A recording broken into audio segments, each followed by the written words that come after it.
بچے کی تربیت کو ماہرین نے 3 حصے میں تقسیم کیا ہے۔ 3-7 سال۔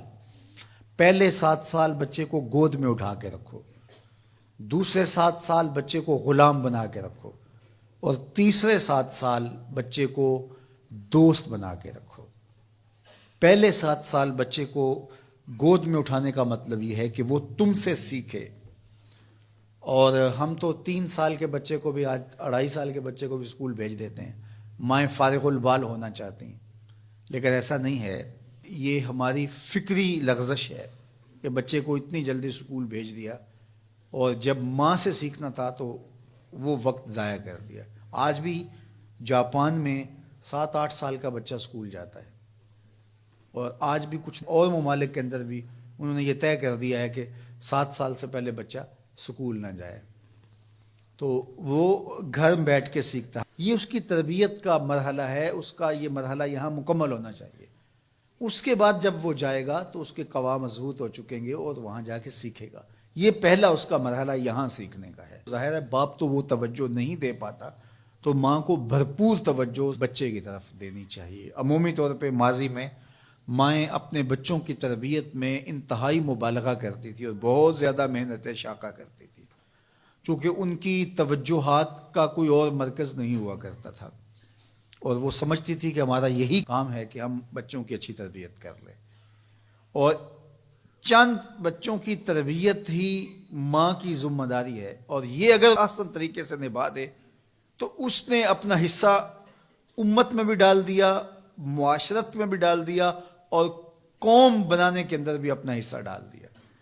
لیکن اگر وہ اپنا یہ فریضہ انجام نہیں دیتی، اس میں کوتاہی کر دیتی ہے، تو اس نے پھر کچھ بھی نہ کیا۔ اچھی نسل اچھی ماؤں کی گود سے پروان چڑھ کے ہی معاشرے کو نصیب ہوتی ہے، اور یہ بنیادی اکائیاں ہیں، بنیادی اینٹیں ہیں جس سے معاشرت ترتیب پاتی۔ اس لیے یہ ماؤں کی ذمہ داری ہے۔ اور دوسرے 7 سال جو ہے وہ غلام بنا کے رکھو۔ مطلب کیا؟ کہ ان پر احکام نافذ کرو۔ وہ از خود فیصلے نہیں کر پاتے اور اچھے نہیں کر پائیں گے، ان کے فیصلے تم کرو، ماں باپ۔ اور پھر اس کے بعد اگلے 7 سال جو ہیں وہ ان کو دوست بنا کے رکھو، چونکہ عموماً جو ہے وہ 14 سے 21 سال تک کی عمر کے بچے جو ہیں وہ دوستیوں سے، اطراف سے سیکھتے ہیں، چونکہ وہ اگرچہ تمیز نہیں رکھتے ہوتے پوری طرح، لیکن پھر بھی ان کی طبع یہ ہوتی ہے کہ وہ سمجھتے ہیں کہ ہم اطراف سے اچھا سیکھ سکتے ہیں، اور وہ بعض کا ماں باپ کو دقیانوس بھی سمجھنے لگ جاتے ہیں۔ تو اس وقت ماں باپ تھوڑی سی حکمت کے ساتھ ان کی دوستیوں پہ غور کریں کہ ان کی دوستیاں غلط لوگوں سے نہ ہوں۔ میرے اور آپ کے آقا مولا نے ارشاد فرمایا، المرء علی دین خلیلہ فلینظر احدکم من یخالل۔ ہر شخص اپنے دوست کے دین پہ ہوتا ہے، اور آپ دیکھیں کہ آپ کس سے دوستی کر رہے ہیں۔ اگر اس کا دین خراب ہوا، اعتقادات خراب ہوئے، نظریات خراب ہوئے، اس کے اعمال اور اخلاقیات خراب ہوئے، تو اس کا رنگ آپ کے اوپر چڑھ جائے گا۔ اور رومی نے اس کو اپنے انداز میں کہا، تا توانی دور شو از یار بد، یار بد بدتر بود از مار بد، کہ جہاں تک ممکن ہو برے یار کی صحبت سے بچ کے رہنا۔ کہا کہ برا جو دوست ہوتا ہے، برا یار ہوتا ہے، وہ برے سانپ سے بھی برا ہوتا ہے۔ کہا کیوں؟ اس لیے کہا جب سانپ لڑتا ہے تو جان لیتا ہے، برا یار لڑتا ہے تو ایمان لیتا ہے۔